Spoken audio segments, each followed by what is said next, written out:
Good evening, it's Tuesday, the 2nd of September, and here's what's making news around the world on World News Tonight.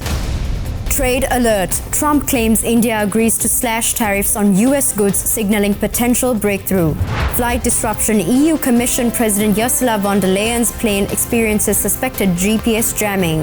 Heartwarming moment. Grandmother celebrates 90th birthday as hundreds of people from around the world wish her.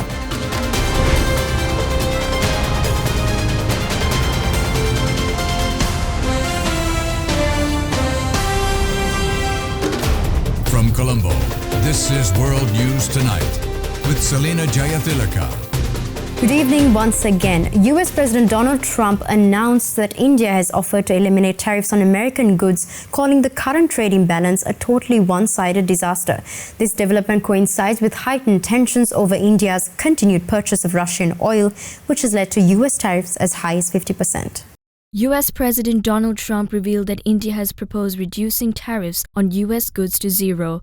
This offer comes after the US imposed tariffs up to 50% on Indian imports, citing India's refusal to cease purchasing Russian oil. Trump criticized the trade relationships as one-sided and suggested that India should have taken this step years ago.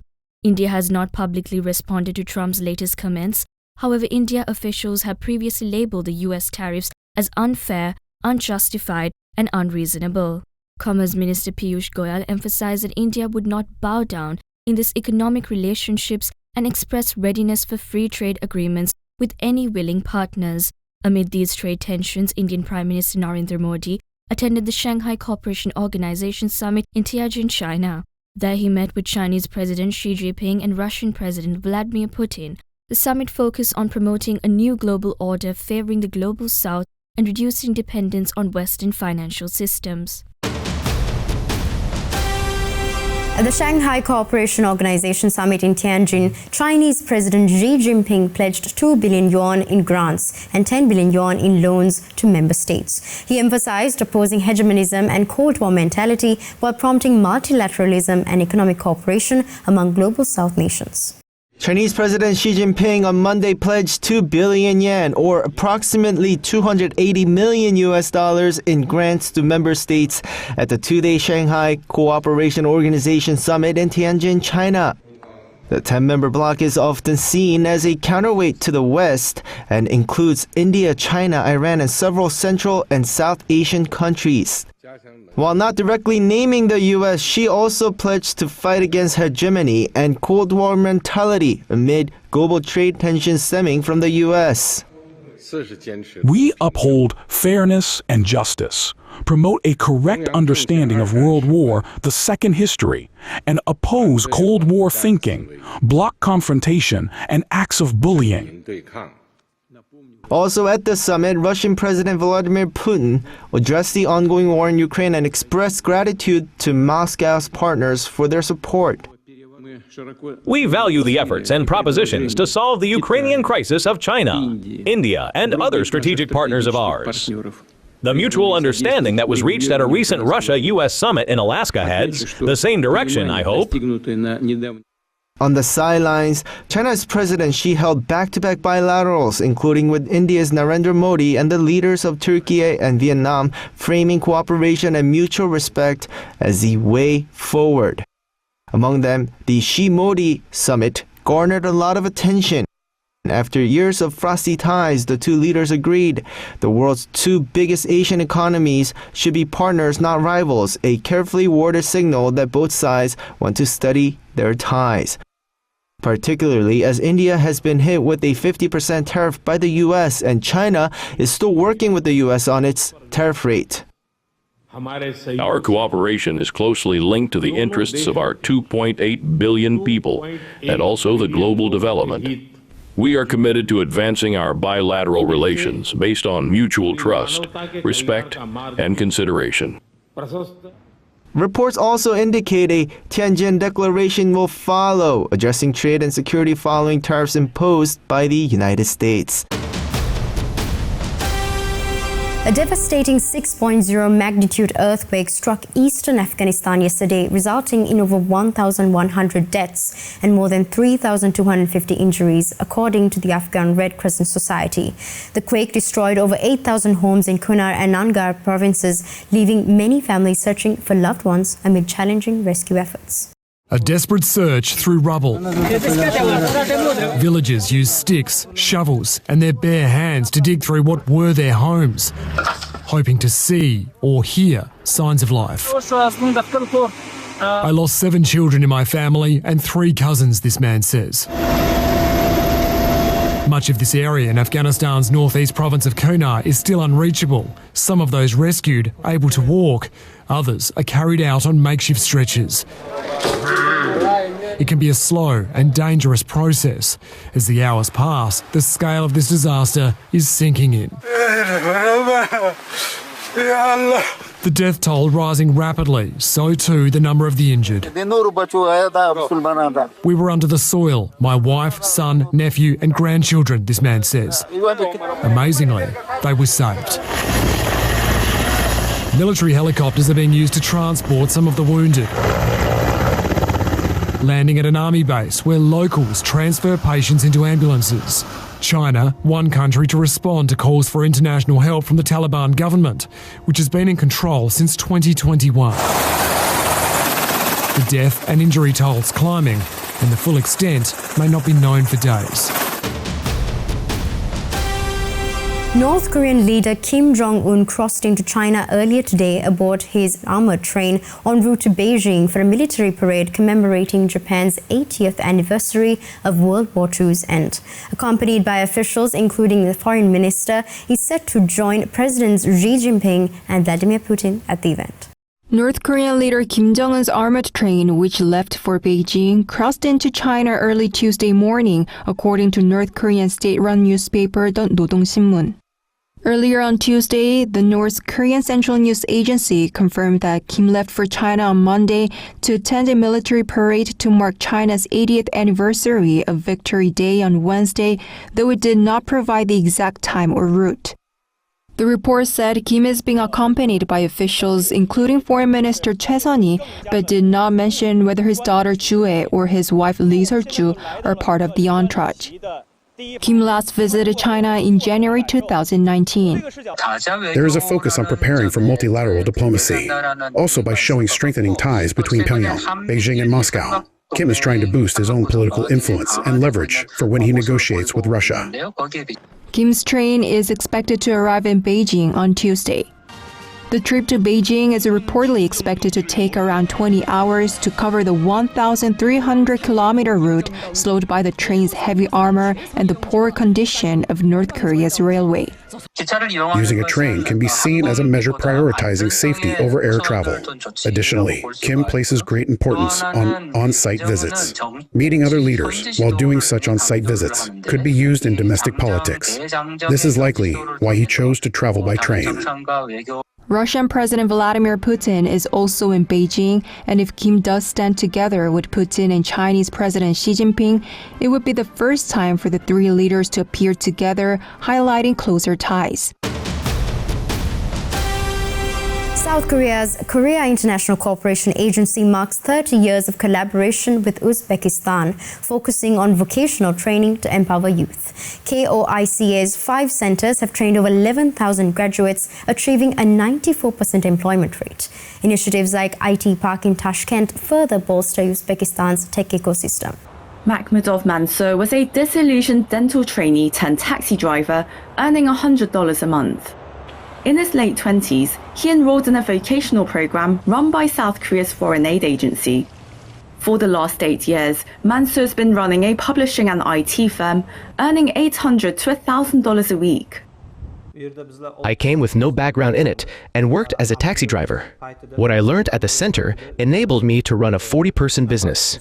Based on 8 months of study and 2 months of internships, 2 of my classmates and I founded a company. With our new factory, I expect to hire 120 more workers and hope to continue creating quality jobs. One of 5 vocational schools set up in Uzbekistan by Korea International Cooperation Agency, The Samarkand Vocational Training Centre nurtures young professionals in mechanics, electrical engineering, IT, computer graphics and more. After completing a year in Samarkand, plus 2 years at a South Korean university, graduates go into business or land high-quality jobs with their acquired skill sets and Korean language skills. I'm currently learning the basics of machinery. If I continue my studies in Korea, I hope to receive more advanced training there and eventually secure a good job. Inspired by Korean online lecturers, this 30-year-old student aspires to become a mechanics professor. Many of us had never seen such machines before, but Koreans brought these over and showed us. We were blown away. With this training, we can earn more than in jobs like driving buses or taxis, construction, or teaching. With a population of 35 million, 6 in 10 Uzbeks are under 30 years old, meaning there's a huge demand for work. Around 500,000 enter the job market each year. KOICA's vocational centres have together produced 11,000 graduates with a 92% employment rate. When the Tashkent and Samarkand centers first opened, no other institution could provide even short-term vocational training. By showing what our center can do, we've set a shining example. So today, the Uzbek government now operates 65 vocational schools nationwide, on top of the 5 KOICA vocational centers. Beyond technology and skill training, it's crucial for young firms to acquire the know-how and connections to scale their businesses. Since 2021, KOICA provided funding, training and hardware support for IT Park, a tech hub set up by the Uzbek government in 2019 to foster digital export businesses and attract global IT firms to Uzbekistan. IT Park offers business-to-business matchmaking, education in areas like artificial intelligence and data analytics, as well as further networking opportunities for resident companies. We could learn about new trends and also network with Korean companies, so I'm recommending this program to others in the industry. The capacity building program has trained over 630 students to date. Once the center of global commerce as a major Silk Road hub, Uzbekistan is working with South Korea to produce young technicians sporting new tricks of trade. Let's go in for a short commercial break. More world news coming right after this.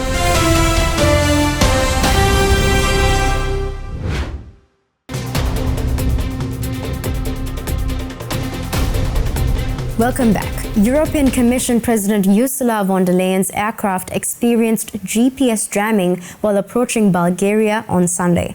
Bulgarian authorities suspect Russian interference as the cause. The EU has confirmed the incident and emphasized its commitment to enhancing defense capabilities and supporting Ukraine amidst ongoing regional tensions. As she stepped onto the tarmac in Plovdiv, the European Commission President may not have been aware of what caused the delay to her flight. The Bulgarian government later announced that the plane's GPS signal had been disrupted, forcing the plane to circle the airport for an hour, while the pilots relied on instructions from the ground to land safely. The flight wasn't diverted, but as shown in these animations from a flight tracking website, jamming signals highlighted in red can be seen over eastern and central Bulgaria, as well as parts of Romania, Turkey and Greece. In Brussels, the Commission's spokesperson has confirmed what she calls blatant interference by Russia. We are, of course, aware and used to somehow to the threats and intimidations that are a regular component of Russia's hostile behavior. Of course, this will only reinforce even further our unshakable commitment to ramp up defense capabilities and support for Ukraine. In response, the European Commissioner for Defence has announced an increase in the number of low Earth orbit satellites to better detect future interference. GPS jamming has risen sharply since Russia's full-scale invasion of Ukraine in 2022. Guyana's general election concluded yesterday with voters selecting leaders to oversee the nation's burgeoning oil wealth amid rising public discontent over economic disparities. President Irfan Ali of the People's Progressive Party seeks re-election, facing challenges from opposition parties and businessman Azzuddin Mohammed. As the economy booms, Guyanese are getting to decide who will be managing the riches that are flowing into the country. In all, 750,000 voters are casting their ballots for one of the 6 presidential candidates, as well as for the 65 parliamentary seats. Outgoing President Irfan Ali is confident that he'll be entrusted with a second mandate. And he's reassured residents that he'll oversee their safety amid tensions with Venezuela, as Georgetown accused the neighbouring country of firing shots at a boat transporting material for the vote. We will support anything to eliminate any threat to our security in terms of not only our sovereignty. We view our sovereignty very seriously. Venezuela has long claimed sovereignty over the region of Essequibo, which is where most of Guyana's oil reserves are located. It's been administered by Guyana for over a century, and Caracas's claims intensified after the large crude reserves were discovered a decade ago. With 650,000 barrels being produced every day, Guyana's economy grew by over 43% in 2024, making it the world's fastest growing nation. $7.5 billion have been made since ExxonMobil began pumping oil offshore in 2019. New roads and hospitals have been built, and university has become free to attend. But with a reported 58% of the population living in poverty, many voters want a larger chunk of the money to be invested in the country. They're not using it wisely. Most of it is being taken out of the country. We need a leader that's concerned about the people of Guyana, not just a leader who just concerned about friends and family, getting friends and family richer and richer. France opened an embassy this Monday, making it the first EU country to do so. The results of the vote are expected on Thursday.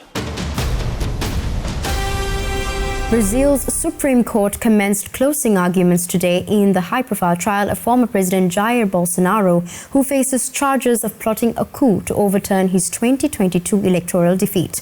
The case has garnered international attention, with Bolsonaro under house arrest and facing a potential 40-year sentence if convicted. Former President Jair Bolsonaro stands accused of attempting to orchestrate a coup following his 2022 electoral loss to President Luiz Inácio Lula da Silva. The charges include plotting to poison Lula, assassinate Supreme Court Justice Alexandre de Moraes, and form an armed criminal organization to violently abolish democracy. Bolsonaro denies all allegations, asserting that discussions about overturning the election were informal and did not involve concrete plans. The trial has attracted global attention, particularly from the United States. President Donald Trump criticized the proceedings as a witch hunt against his ally Bolsonaro. In response, the U.S. imposed a 50% tariff on Brazilian goods, escalating tensions between the two nations. Additionally, U.S. sanctions were levied against Justice Moraes, who is overseeing the trial. The trial has deeply divided Brazilian society. While 55% of Brazilians support Bolsonaro's arrest, 46% favor the impeachment of Justice Moraes. This division reflects broader societal rifts, with Bolsonaro's supporters viewing the trial as a political motivated, while others see it as a necessary step to uphold democratic institutions. Syria marked a significant milestone yesterday by exporting 600,000 barrels of heavy crude oil from the port of Tartus. This marks the first official oil export in 14 years, signaling a potential shift in Syria's post-war economic recovery.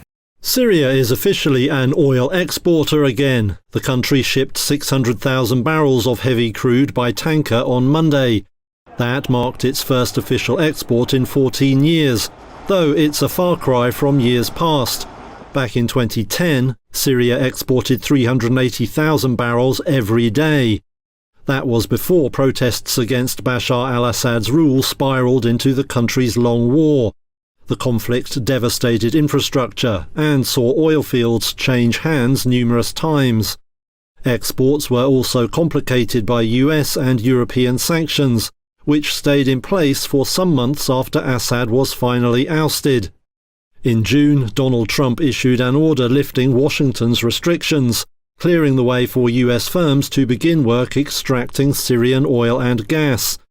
Damascus officials say the debut shipment has been sold to a company connected to global oil trading firm BB Energy, which did not immediately respond to a request for comment. Rafat Kadur is the director of Syrian heavy crude oil transportation. He says the oil is being exported as its surplus to local needs. Kadur says the sale went without a hitch and there were no problems finding a buyer. Most of Syria's oil is found in the country's northeast, in territory held by Kurdish-led authorities. They began providing oil to the central government in February, but ties have since become strained over concerns about rights for minorities, including Kurds. Time for a short break now. We'll be right back with more world news.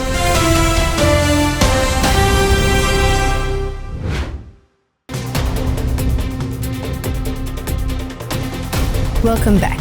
In Ohio, grandparents Frank and Marilyn have been calling to sing happy birthday to all of their loved ones for decades. But after their granddaughter Adeline posted a video of one of their calls that went viral, hundreds of people from all 50 states and at least 15 countries sent birthday cards to celebrate Marilyn's 90th birthday. Happy birthday to you. For these grandparents, a special performance each and every time. May the dear Lord bless you.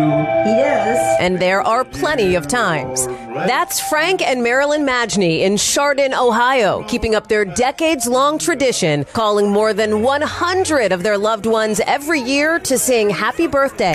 Their granddaughter, Adeline Peterson, posting that video, racking up more than 3 million views. To wake up the next morning to see all of the attention that it was getting, absolutely blew my mind. Happy birthday! That response giving Adeline an idea to return the love for her grandma's 90th birthday. She put out the all call. This is the information to send the birthday card for my grandparents. And then this is crazy.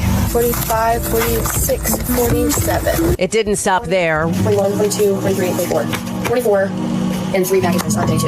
One after the other, card after card, eventually hundreds of them. 45, 46, 47, 48, 49. So many, Adeline had to color code them. It's not like somebody just signed their name. They're literally in there writing paragraphs on paragraphs about who they are and how much this touched them. Iceland. People from everywhere getting creative to make her grandmother's birthday extra special. Somebody sewed this on. And when she made her big reveal, Grandma and Grandpa couldn't believe it. This came from all over the world.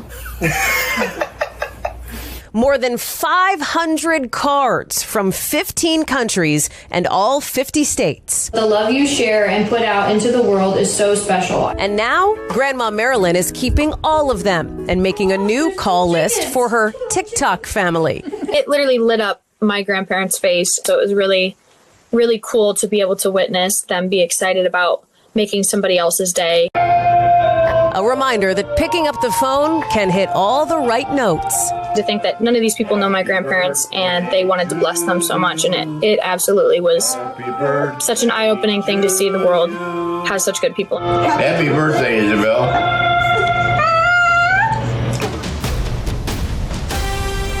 Lucas Champion, a bus driver for Fairfax County Public Schools in Virginia, wore a tuxedo on the first day of school to make a memorable impression. Inspired by ZZ Top's sharp-dressed man in 2016 groomsman tuxedo, delighting students and staff alike. Champion's spontaneous gesture helped ease first-day jitters and spark smiles across the community. He plans to continue his tradition annually, aiming to spread joy and positivity. The name's Champion, Lucas Champion. And no, he's not a James Bond impersonator.